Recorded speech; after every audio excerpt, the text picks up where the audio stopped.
Where news comes first. This is ABC-7 Extra. Welcome to ABC-7 Extra Sunday. Good evening, everyone. I'm Mark Ross. Next Saturday marks the 5th anniversary of the darkest day in El Paso's history.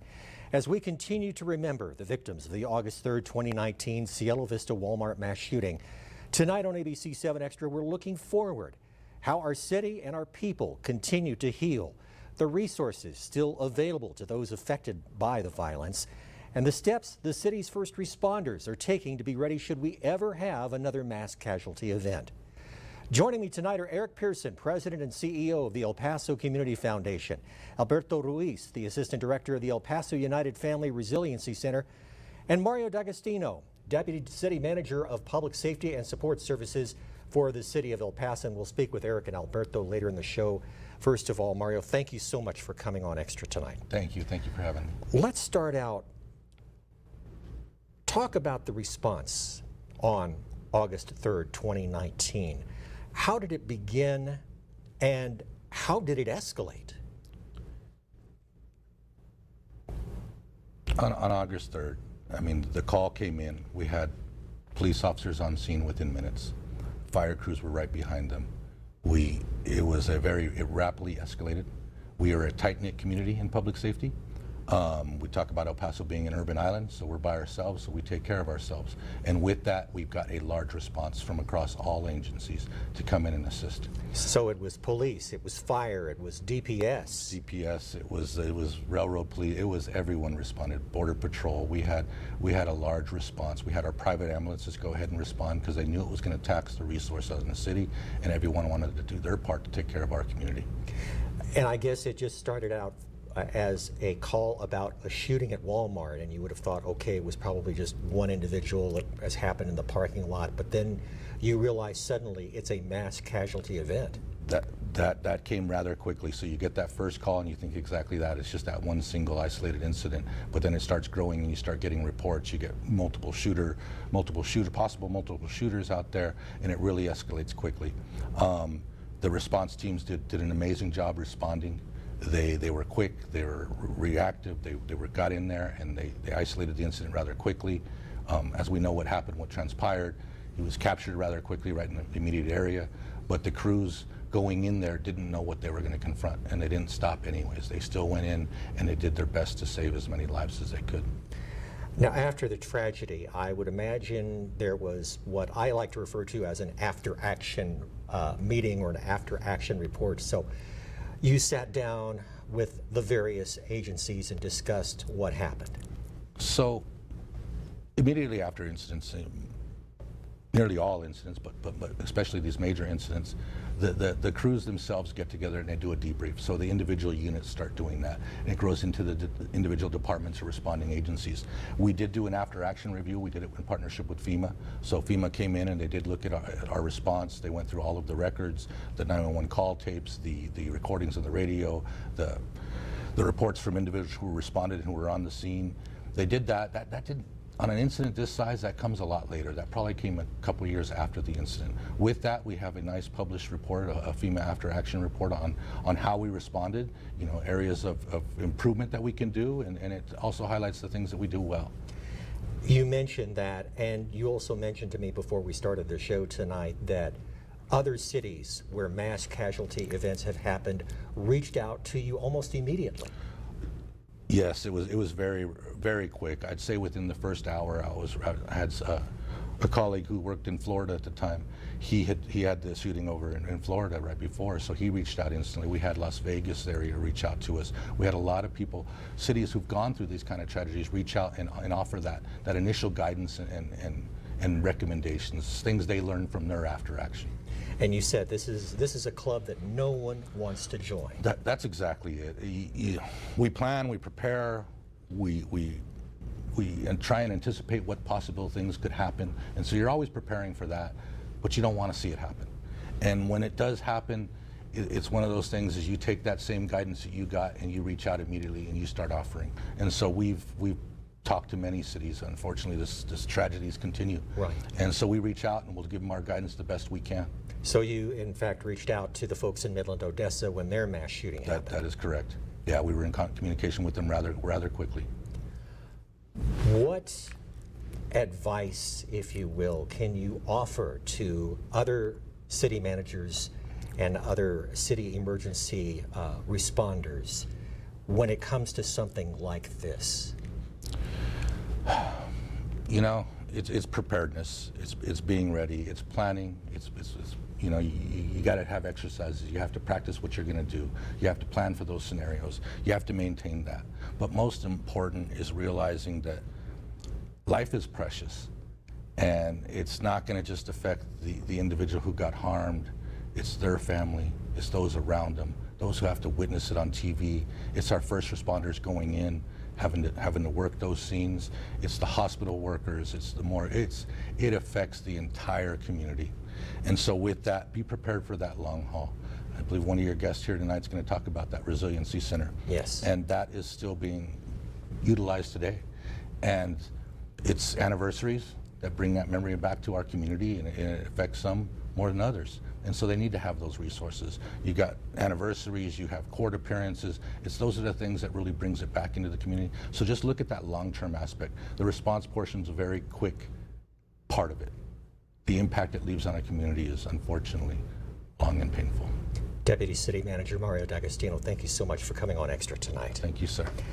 Now, here are some of the scheduled events as we approach the 5th anniversary of August 3rd. The City of El Paso invites you to Unite with Light. Light your front porch or windows with orange lights each night starting at 8:30 p.m. and do that through next Saturday to honor the victims of the August 3rd mass shooting. Various landmarks and buildings will also be illuminated orange, including the public art sculpture on I-10 at Airway, the public art near the Abraham Chavez Theater, landscaping, walking path, and terminal at the El Paso International Airport, and the Blue Flame building downtown. Now, beginning tomorrow through Friday, August 2nd, City Hall will have a display set up outside of Council Chambers to honor the 23 victims of the Walmart mass shooting. And Live Active El Paso will be hosting 2 sound bath meditations in collaboration with the United Way of El Paso. These will be held Tuesday, July 30th from 6 to 7:30 p.m. at the Pat O'Rourke Recreation Center. That's at 901 North Virginia. And then on Thursday, August 1st from 6 to 7:30 p.m. at the Sylvia Carrion Community Center. That's at 709 Lomita Drive off Lomaland Drive. A third community sound bath is scheduled for Saturday, August 3rd from 8 to 9 a.m. at the County Healing Garden at Escalante Park. Participants will be guided through an immersive meditation experience using sound and vibrations. You should bring a water bottle, yoga mat or blanket, and wear comfortable, lightweight clothing if you're going to participate. And sunscreen is highly recommended. For a complete list of events, go to our website at kvia.com. You're watching ABC-7 Extra Sunday. We'll be right back.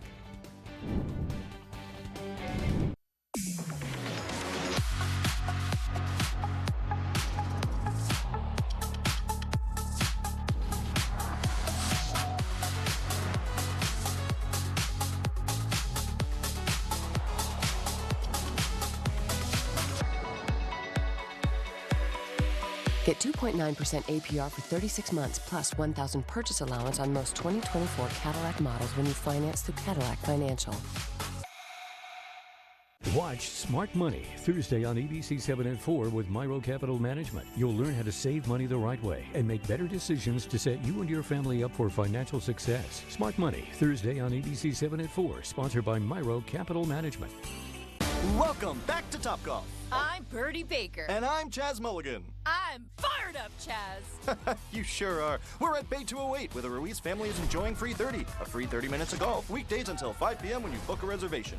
Did you just say free Birdie? No, I said free 30. A free 30 minutes of golf every weekday until 5 p.m. Oh, cheeseburger. Delicious. No. I said I free love my 30, a free 30 cheeseburgers. minutes. Have you ever had a hot dog on a cheeseburger?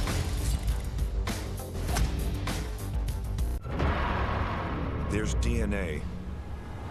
Then there's heavy-duty DNA. HDNA. It's engineered into every aspect of the GMC Sierra HD. With the pulling power to prove it. Tow hitches of the world, prepare for glory. Get 5.9% APR for 84 months on Sierra heavy-duty Denali models.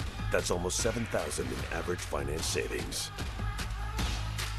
Can't get to a TV? Stay up to date and watch every ABC-7 newscast wherever you are. Complete coverage of breaking news and accurate, reliable storm track weather streaming live on KVIA.com and the free KVIA News app. Welcome back to ABC-7 Extra Sunday. I'm Mark Ross. Tonight, as we approach the 5th anniversary of the August 3rd Walmart mass shooting, we're now looking at the resilience of our community in response to the tragedy and how local organizations are helping. And I'm joined now by Eric Pearson, the president and CEO of the El Paso Community Foundation. Eric, thank you for coming on. Thank you. Tell me, where were you on August 3rd, 5 years ago, and how did you think the Community Foundation needed to respond? You know, I was backstage at the Plaza Theater. We had Sam Elliott in town. He had El Paso connections. They were having a little family reunion in the green room, and we got word. We walked across to a dressing room and within 20 minutes set up a fund.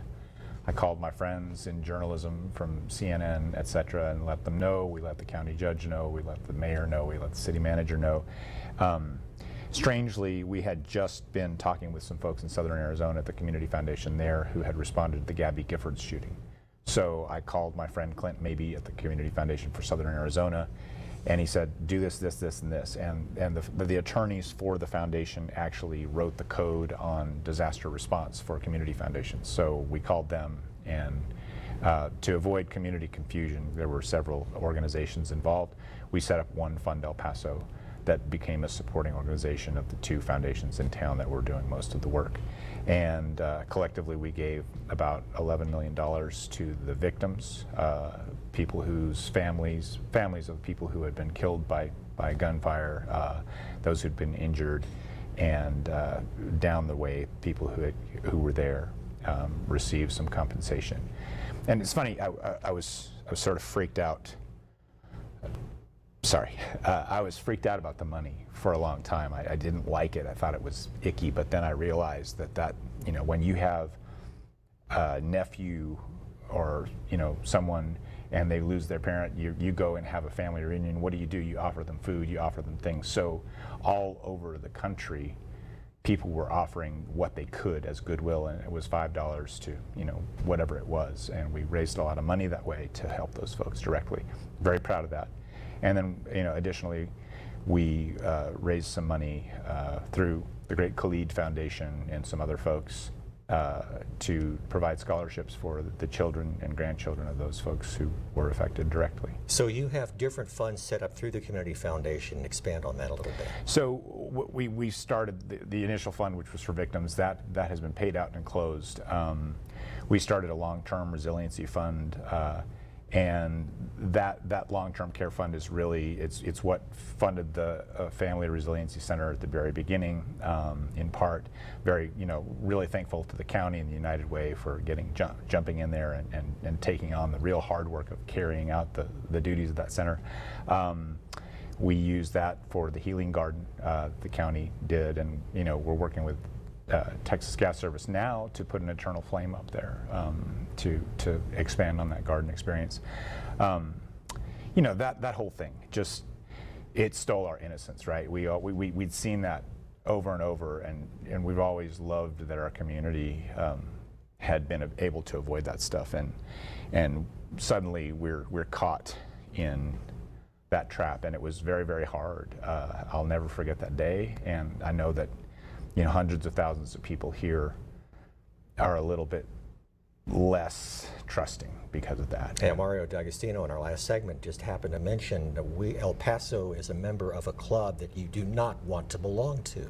No, and unfortunately, you know, it's a club that has a growing number of members, and that's hard to think about. We need to think about gun violence in our country. I don't know how you deal with that.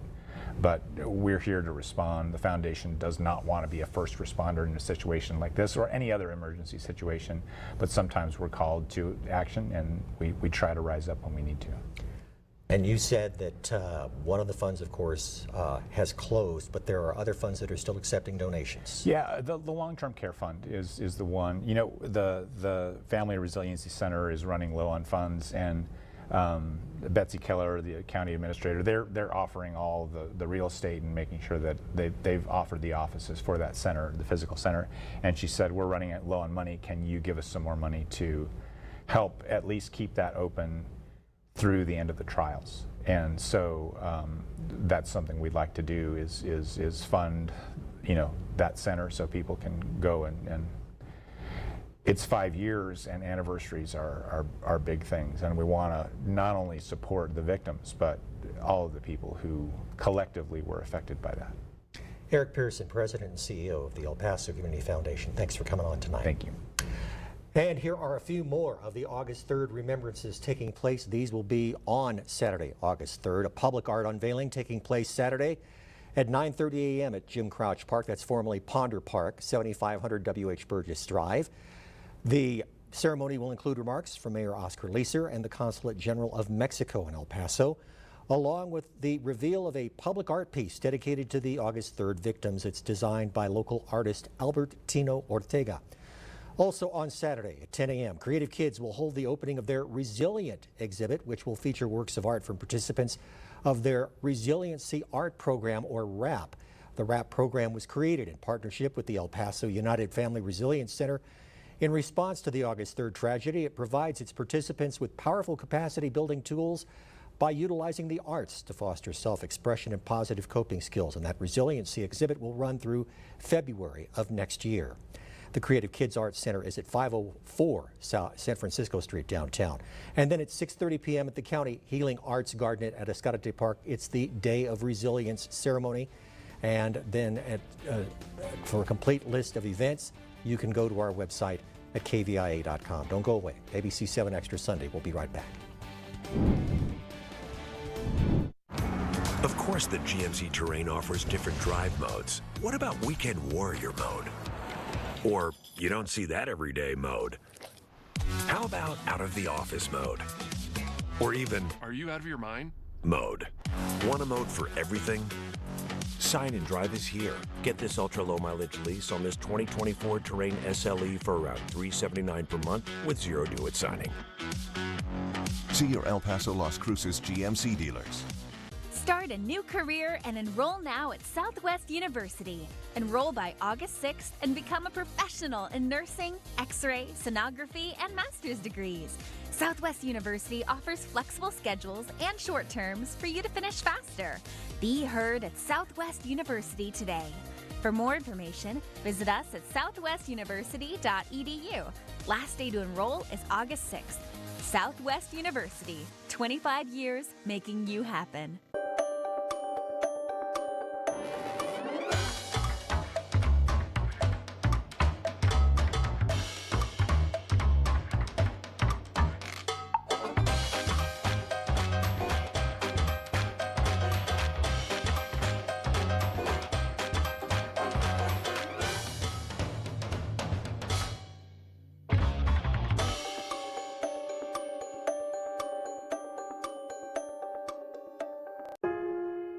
In this world of confusion, information helps create the decisions we make. Without it, the world around us sits still.